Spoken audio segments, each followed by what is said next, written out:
Lorsque nous voyons Roger entrer ici, nous savons qu'il a de nouveau prévu quelque chose. Il choisit le rayon des peintures. Il se lance donc clairement dans la décoration aujourd'hui. Vous serez sans doute d'accord avec moi pour dire qu'ici, l'aménagement et la décoration n'est plus de notre époque. Mais cela va vite changer. Oui, Roger sait comment faire. Les anciens meubles s'en vont et le papier peint doit céder la place à des peintures modernes. Si Roger pratique d'abord des milliers de perforations dans le papier sans abîmer le support, le puissant anti-adhésif peut aisément atteindre la colle à tapisser et le papier se détache spontanément. Puis, il retapisse le mur avec un papier intissé afin de disposer d'un support propre pour peindre.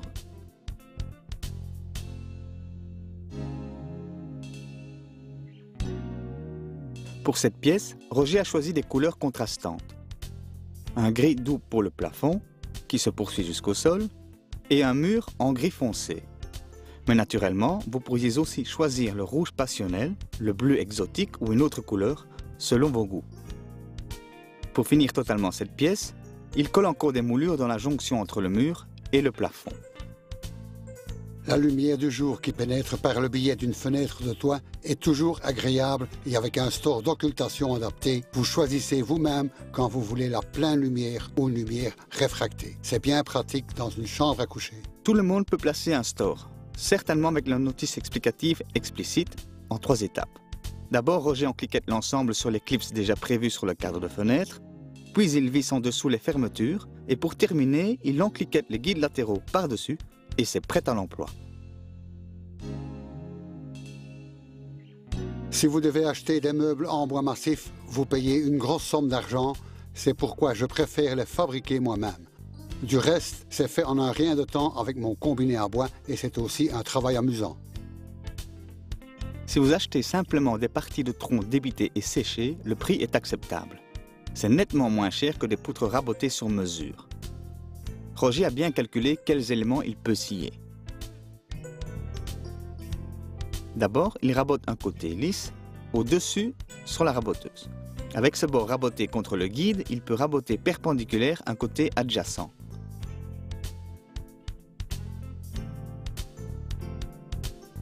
Puis, la poutre entre dans la raboteuse.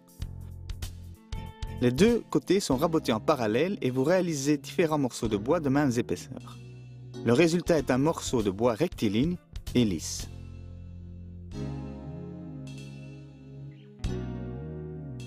Avec ces bouts de bois propres, Roger peut maintenant fabriquer le lit qu'il a dessiné.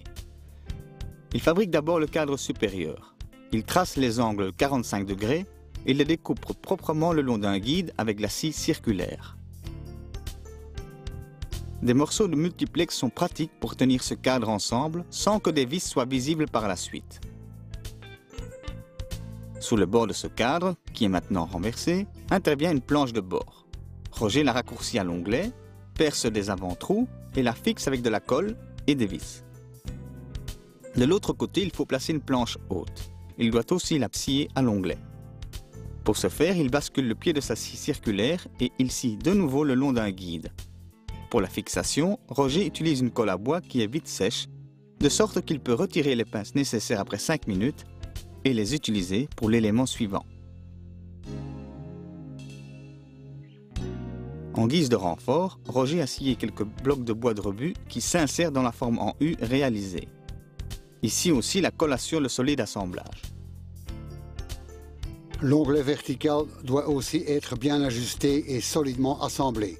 Et pour cela, j'ai réalisé des angles d'assemblage dans un profilé en aluminium. Il a scié le morceau nécessaire et percé des trous. Ensuite, il visse solidement un côté. Et encore ce conseil pratique, en plaçant la pointe de la vis un peu plus à gauche ou à droite dans le trou, je peux faire glisser le bois dans la bonne direction. En serrant la vis, je serre l'onglet. Pour encore renforcer cet ensemble et le garder bien perpendiculaire, Roger y fixe encore 4 poutres diagonales. Mais celles-ci ont encore une autre fonction qui devient aussitôt évidente.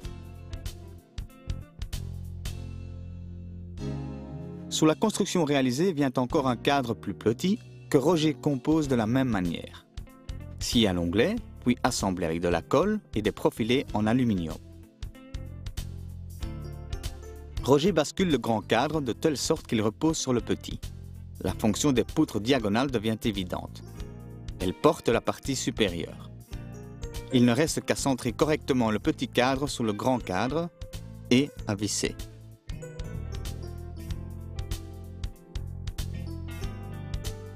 Pour porter les sommiers à lattes, Roger visse les lattes contre les flancs. Au centre, il doit encore prévoir une solide poutre portante. La forme devient peu à peu évidente. Mais ce lit n'est cependant pas encore vraiment prêt. Sans sommier à latte et sans le matelas, mais avant de les y insérer, je vais colorer et vernir. Roger choisit une coloration blanche. Cela confère un look moderne au bois et accentue la structure du bois, certainement sur le bois tel que le chêne ou le frêne. Il suffit de frotter avec un chiffon et c'est tout. Mais cette coloration n'offre aucune protection. Il faut encore appliquer un vernis par-dessus. Roger choisit un vernis pour parquet à base d'eau, dont il applique 2 couches. C'est possible en une seule journée car tant la coloration que le vernis sont secs très rapidement. Il peut donc rapidement placer les sommiers à latte et le matelas, faire le lit et décorer la chambre. Un éclairage d'ambiance baigne l'ensemble dans la bonne atmosphère. Il suspend un luminaire au plafond, qui permet d'éclairer la pièce entière, et des lampes de lecture sont placées des 2 côtés du lit.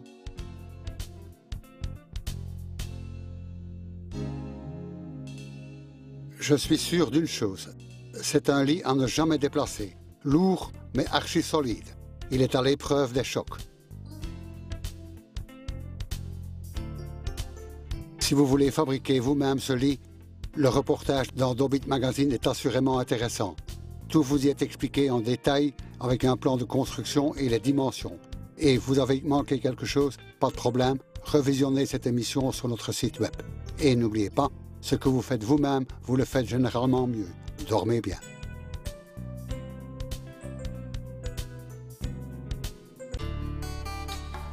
Jusqu'ici, nous attendons d'un outillage électrique qu'il soit puissant et ergonomique.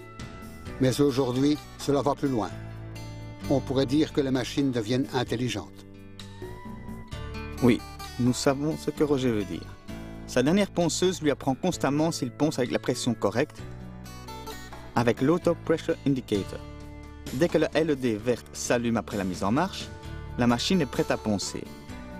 Si 3 LED vertes s'allument pendant le ponçage, Roger travaille avec la pression optimale. S'il appuie trop fort, la LED rouge s'allume et il sait qu'il doit diminuer la pression. Avec cette nouvelle mouse, il obtient un résultat de ponçage optimal. Le coffre et les feuilles abrasives fournies complètent l'ensemble.